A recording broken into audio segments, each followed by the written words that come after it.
租了一个30年的老院子。当初租下老院子，以为搬一搬垃圾，随便打理一下就可以入住。可在我们第2天仔细勘察之后，才发现这个非常恐怖密室。相比之下，更严重的问题是，院子靠外的石头墙不仅开裂，甚至有一大块已经凸了出来。只能第2天找施工队的大哥商量怎么办。他说这个墙补是不可能补的，只能先推掉再翻修。于是这个院子就一步一步的变成了这样。就在这里变成废墟后的第2天，像一座处处需要翻修的老院子的体。接连老房子越修问题越多，装修进度慢得让人想放弃。水表、电表的改签，施工许可证的办理，却一样老院的维修都不能进行。最开始的过于草率和荒谬。可就在我问阳了的小杨还想留下来吗时，他说想。在处理好施工手续、买好材料后，打掉的石头房终于竖起了第1根柱子。听说来帮我们修墙的老师傅拥有将近30年的建筑经验，是大理修石头房最好的工匠之一。没有规则形状的石头砌起来竟然出奇的规整，奥义就在于仔细选择贴合每个缝隙的石头。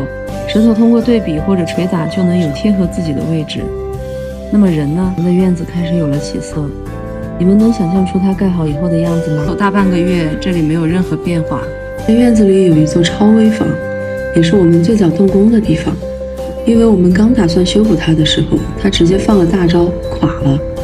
没办法，我们只有在原来的地基上重新修建。随着时间推移，原本脆弱的房子如今已经变成了本院最结实的区域。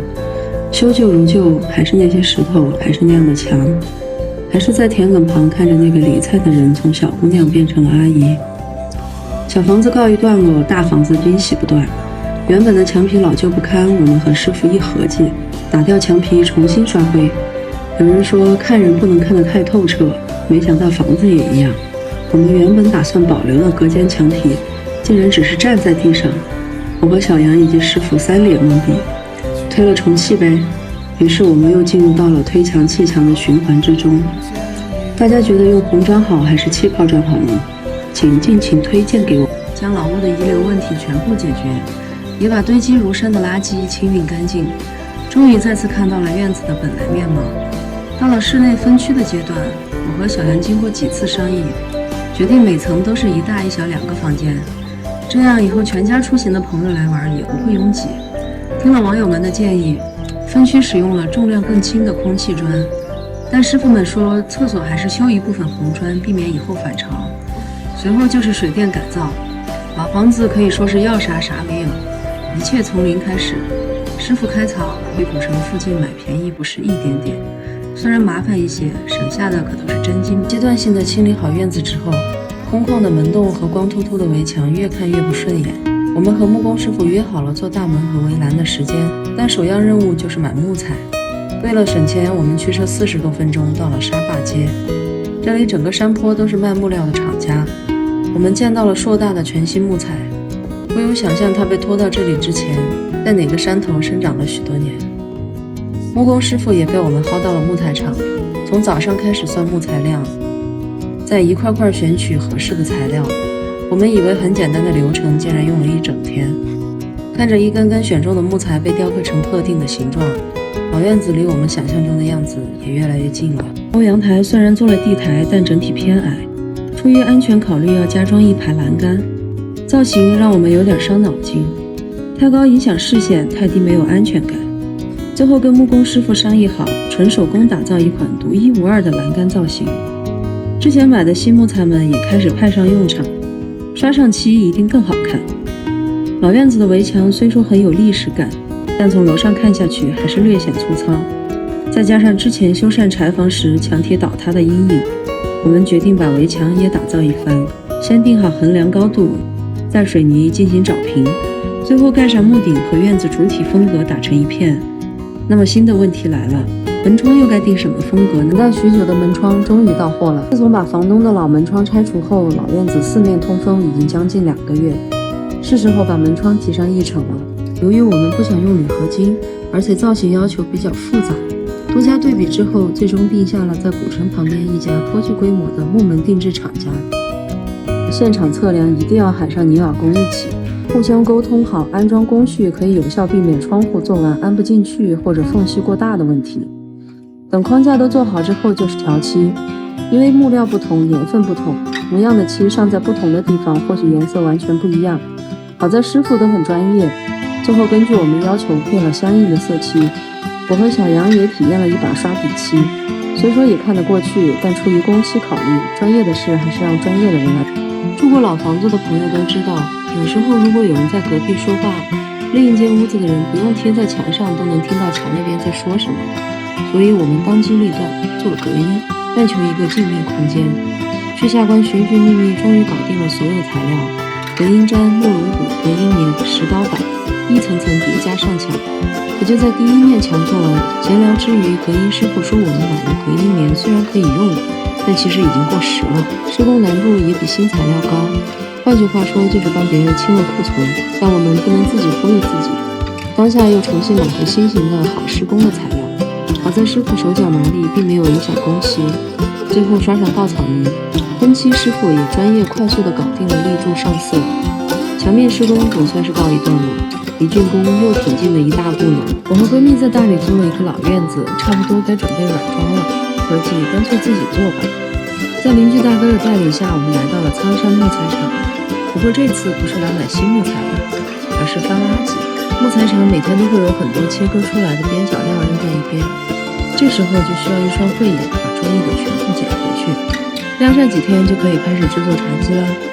仔细打磨抛光，手感达到丝滑的程度就行。邻居最近刚修剪了不少树枝，找一根粗细均匀的切成合适的长短。为了防止生虫，要把树皮脱掉，找几个五金件安装成型。最后在工地上找出之前木工师傅没用完的木蜡油，涂刷2次，一个看着跟网上差不多的小茶几就做完喽。期待它被摆。老房子的吊顶怎么样既能遮盖住它的粗糙质地，又能保留原始古朴的风格，一直是我们头疼的问题。而且老房不吊顶，听说还会入灰，有原木感觉，也显得房间不会过于原始。但万万没想到，区3卷竹席竟然这么重。从村口拖到工地，小杨在板车的助力下也前进得十分缓慢。万事俱备，吊顶师傅入场，先用龙骨在房顶打好基层，再把大片竹席裁成刚好符合2根横梁的尺寸。因为横梁不是绝对平行，还有一点点修改成它的弧度。最后在吊顶师傅的建议下，又在2边加装了鹰角条2次固定。他们说再过个15年，这吊顶都没问题。不管能不能保质那么久，但整体看下来还是很。话说想致富先修路，所以我们决定铺路。到石料厂选定了铺路的石板和水池需要用到的造景石。